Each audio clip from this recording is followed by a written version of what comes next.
So yesterday was Saturday. Beautiful day. I hauled the Bugatti out to the runway and everything else. Assembled the plane, fueled her up, only to have another starter failure. Now, to preface this, I'd like to say that this starter worked perfectly on my test stand many times. In that setup, the starter motor and the gear it's driving, I had it set up perfectly straight. The drive shaft was perfectly straight. Unfortunately, when it came to mounting it in the plane, I couldn't quite keep that the same. And I don't know if you can see it or not. That drive shaft down there is on a slight angle now. It's 15-degree angle or whatever, but the ends of the shaft are bald.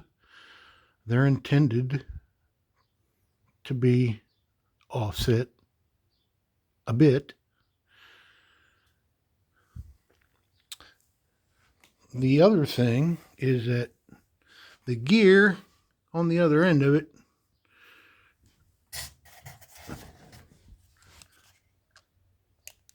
drives this big flywheel. And that gear, when I installed this into the plane, I had to relocate the position of that gear radially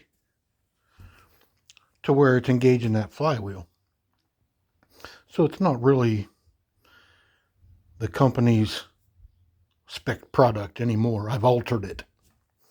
So this truly is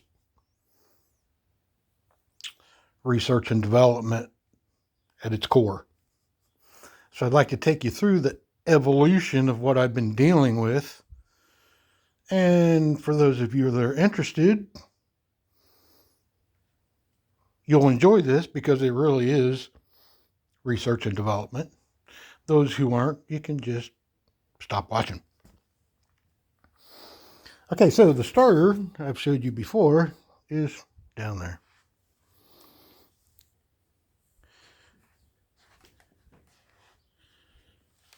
And my very first problem was a set screw on the piece all the way at the end of the motor shaft. The set screw had come loose. So I pulled the starter out, fixed that all up, cleaned the slot up, flattened the set screw a little bit so it bit a little better. Put it all back together. At that time, I was only using these two screws screwed into that large spruce support beam at the bottom. And after I ran it a few times, I realized that just wasn't going to work. And that's when I designed the 3D mount there that it's mounted to now. So the next time I tried it, the mount proved to be incredibly stable. It was awesome. It's perfect. So the chrome piece is a clamshell type of setup to where there's one on the top, one on the bottom, and they're squeezing on the body of the starter motor to hold it in place. So the next thing that failed was the starter motor body spun inside those two halves. So again, I had to pull the starter out. This time I decided I would glue everything back together, but epoxy and super glue and JB Weld, that stuff all forms a really brittle seal. So I coated the insides of both clamshells with aliphatic glue, which dries to a rubbery consistency, which is really what I need here, so it doesn't spin inside the clamshells, and put it in a couple clamps and let it dry for a day and put it all back together. And that's when I went out yesterday, tried to start it, and now the connection for the drive shaft itself, the set screws came loose on it, and the drive shaft itself was spinning inside the ball ends. So again, I had to pull the starter out and took both ends off and found that there was evidence that both ends had been spinning, but there was no flats for the set screws to bite into. So I ground some flats onto them, put it all back together, and hopefully everything is fixed, because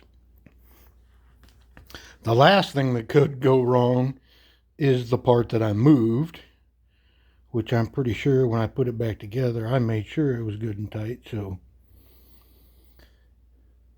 the other thing I've had to deal with on starting this thing is that my tried and true method of opening the throttle all the way, putting your thumb over top of the carburetor and just rotating the prop a couple times, that'll fill up the fuel line from the tank and it'll start right up. I've done that with this engine 100 times. Well, now I'm not capable of doing that. So I've also added this hole so I can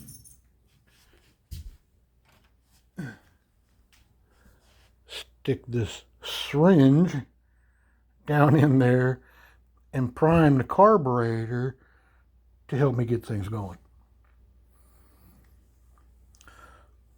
So hopefully, keep your fingers crossed,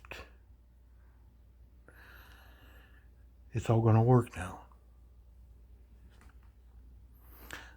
I'm nothing if not persistent.